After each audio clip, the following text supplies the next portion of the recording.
The unexpected return. Why did the narcissist just contact me?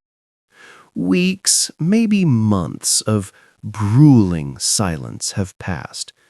You meticulously rebuilt the walls, brick by emotional brick. And now, finally, you can breathe without the weight of their scrutiny pressing down on your chest. You're sitting alone, perhaps reading or just staring out the window, savoring the quietude of independence. Then the screen lights up. An unexpected notification, a name that sends a cold spike of adrenaline directly into your stomach. It's them. Your heart begins that familiar, frantic pounding. Confusion wars with a dangerous flicker of hope. You stare at the message, maybe a seemingly innocuous, "How are you?" or a manipulative, memory-triggering photo of a place you once shared. Immediately, the protective numbness you've cultivated begins to chip away. You ask yourself the inevitable question: why? Why did the person who walked away, the one who dismantled your reality, suddenly decide to surface? You might briefly believe they finally realized their mistake, that they regret the cruelty, that they genuinely miss you. Understand this clearly. This unexpected return is not a moment of genuine remorse. It is not an epiphany that they miss you. This is a calculated maneuver known as hoovering. Like a vacuum cleaner, they are attempting to suck you back into their orbit, regardless of the emotional dust and debris left behind. They are testing the perimeter. Did the no contact rule hold? Are you still pliable? Are you still invested enough to give them the reaction they crave? They only reach out when their current sources of narcissistic supply are running dry. Perhaps their new relationship faltered, or they simply grew bored with the new dynamic. They remember that you, their old reliable, offered the purest, most immediate hit of validation, or better yet, the best source of emotional chaos. This contact is a pure power play. They need to confirm that they still hold influence over your emotional state. They want to know if you have healed, because if you have, that closure is a threat to their narrative. They need to ensure you remain marginally available, a trophy on the shelf they can revisit to confirm their own desirability and power whenever the external world fails to validate them sufficiently. This return is not about love. It is about reclaiming control of their lost property.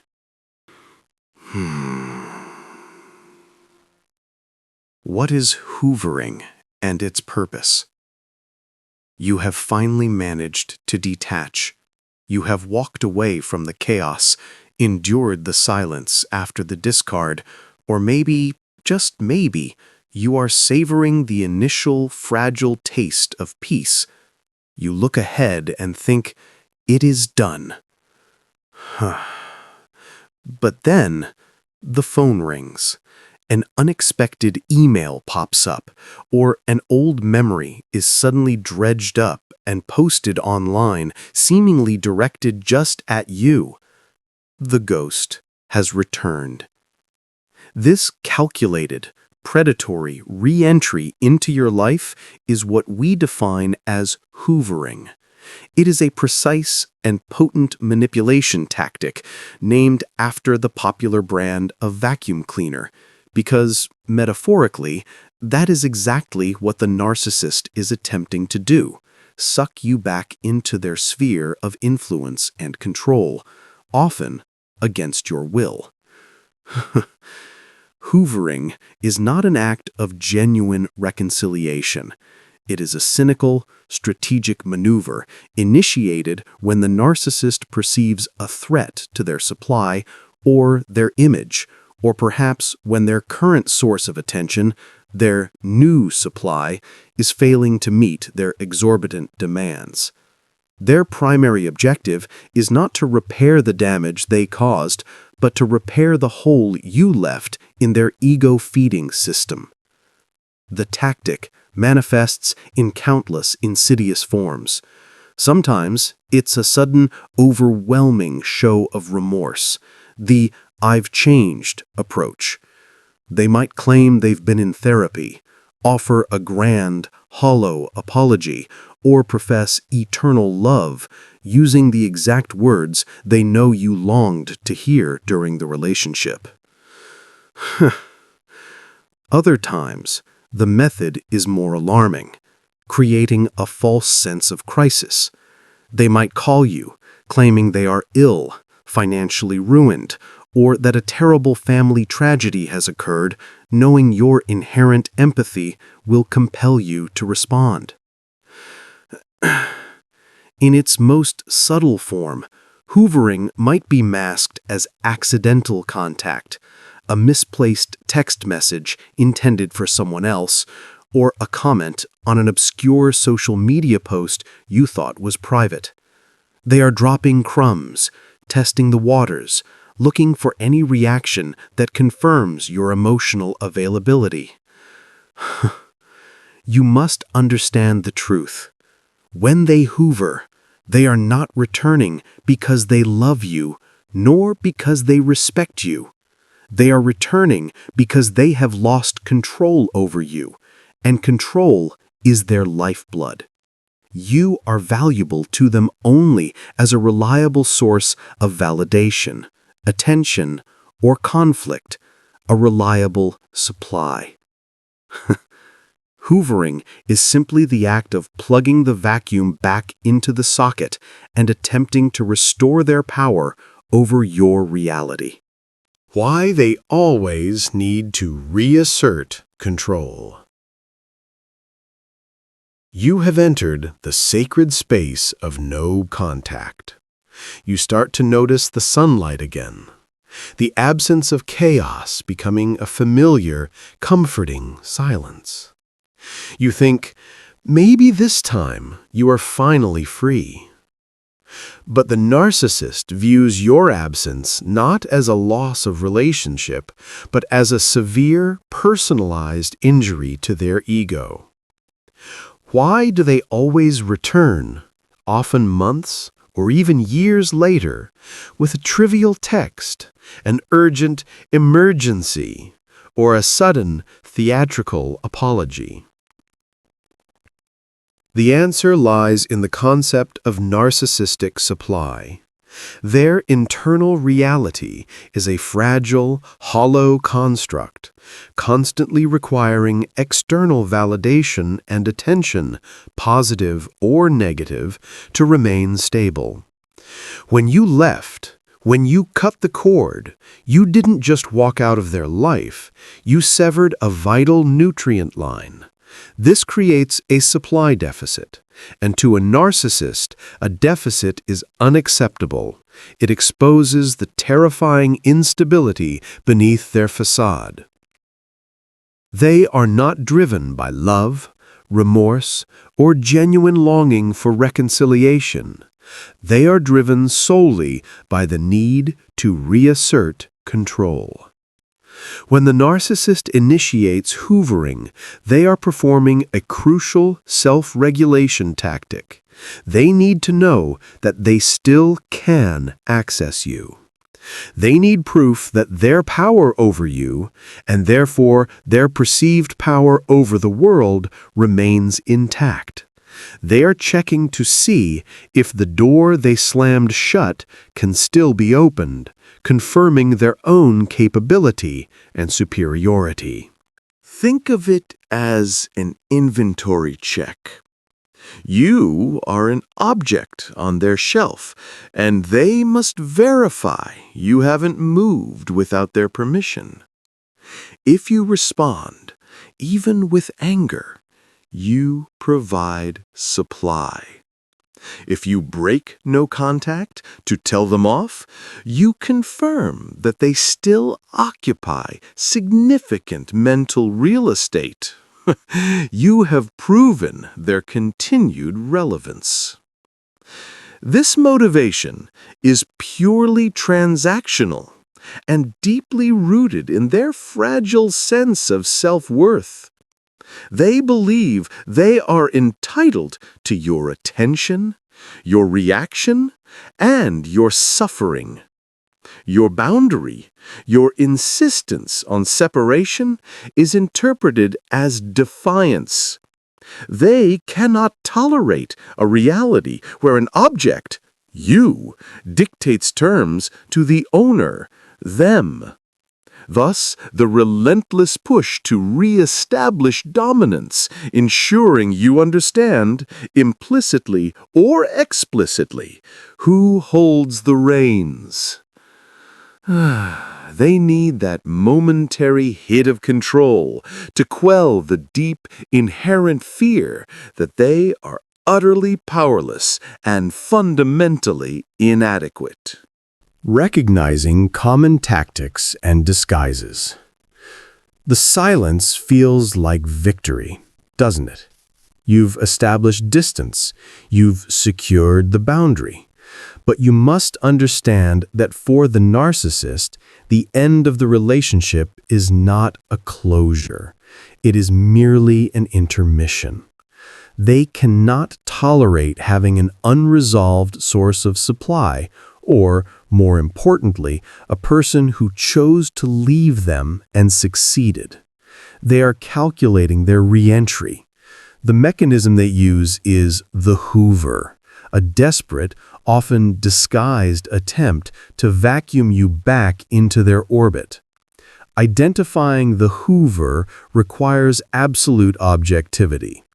You must resist the urge to assign normal human motivation to their actions. The first attempts are often low effort and confusingly trivial. You receive a text about a forgotten shared Netflix password, a question regarding an obscure acquaintance, or perhaps a carefully crafted, "oops, wrong number" message sent directly to your phone. If the trivial tests fail, the narcissist escalates to emotional shock tactics. This is the crisis Hoover. You might hear tales of sudden catastrophic illness, financial ruin, or deep, unavoidable tragedy. They will craft a narrative that specifically taps into the parts of you they know are hardest to resist: your empathy, your sense of obligation. "I've never felt this low.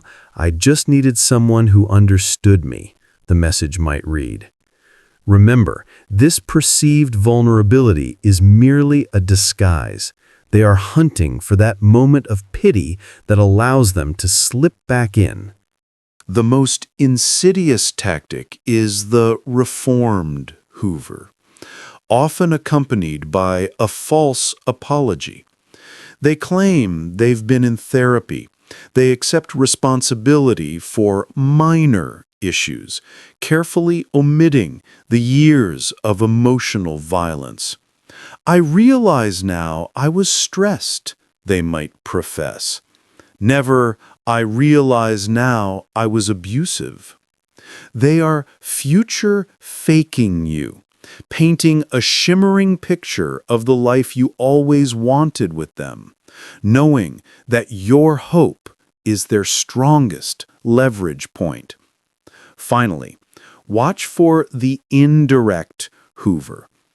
If they are blocked everywhere, they deploy their flying monkeys, mutual friends or unaware family members who suddenly reach out, ostensibly concerned about you, but always conveying the narcissist's pain or loneliness.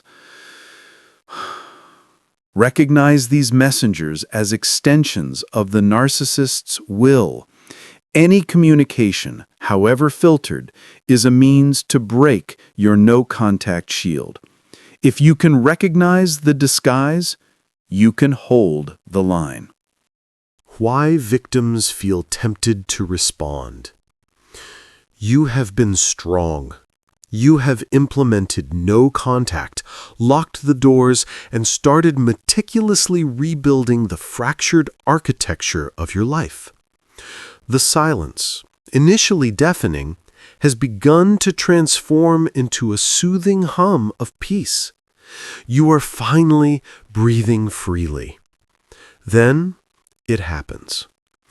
A text, an email, a carefully curated message via a shared acquaintance designed to pierce the fragile shield you have erected. It is rarely aggressive at first. It is soft, nostalgic, sometimes even contrite. I miss our talks. I just heard this song and thought of you. The logical part of your mind immediately activates the alarm. Danger, Will Robinson.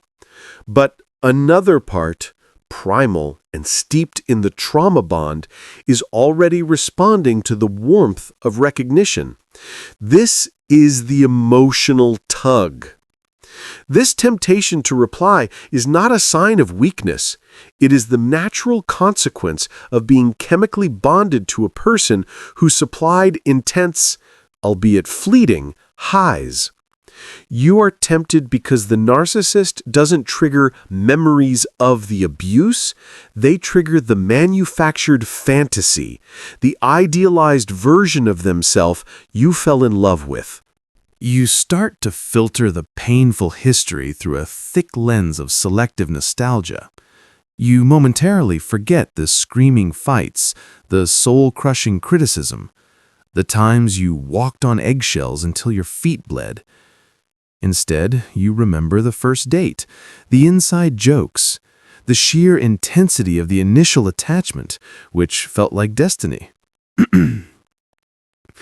Your brain, striving for internal consistency, tries to reconcile the cruel abuser with the charming suitor by suggesting the abuse was merely a series of misunderstandings that could now, finally, be fixed. The Hoover is specifically tailored to exploit the fundamental human need for closure and validation. They offer a temporary cessation of loneliness, a promise that if you just open the door, this time they will truly change. You begin to doubt your own judgment, questioning if you were too harsh, if you gave up too soon. This self-doubt is the fuel they use to pull you back into orbit. Remember this crucial truth. The temptation is real, the hope is human, but the change they promise is an illusion designed only to regain control. Every fiber of your being may yearn for that quick hit of validation, but responding guarantees a return to the cycle you fought so hard to escape. Dealing with escalated attempts post-blocking. You have successfully implemented no contact. The initial silence was unnerving, but for a brief, glorious moment, you felt the weight lift. You may have convinced yourself that the battle was over, that the narcissist had finally accepted defeat. This is often a false summit.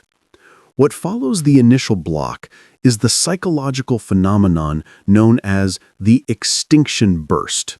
When a behavior that was previously rewarded, contacting you, getting a rise out of you, securing supply, is abruptly cut off, the initial reaction isn't compliance, it's escalation. The narcissist, experiencing a profound wound to their ego and a sudden loss of control, will try harder and more intensely to break through your defenses before they abandon the effort entirely. This burst is why blocking them on one platform leads to them suddenly appearing on an old, forgotten email address. This is why a simple blocked phone number suddenly results in 10 consecutive calls from restricted or unfamiliar lines. You will see desperation you never witnessed before, and it is designed specifically to break your resolve. The tactics become extreme. Watch for the sudden, fabricated crisis.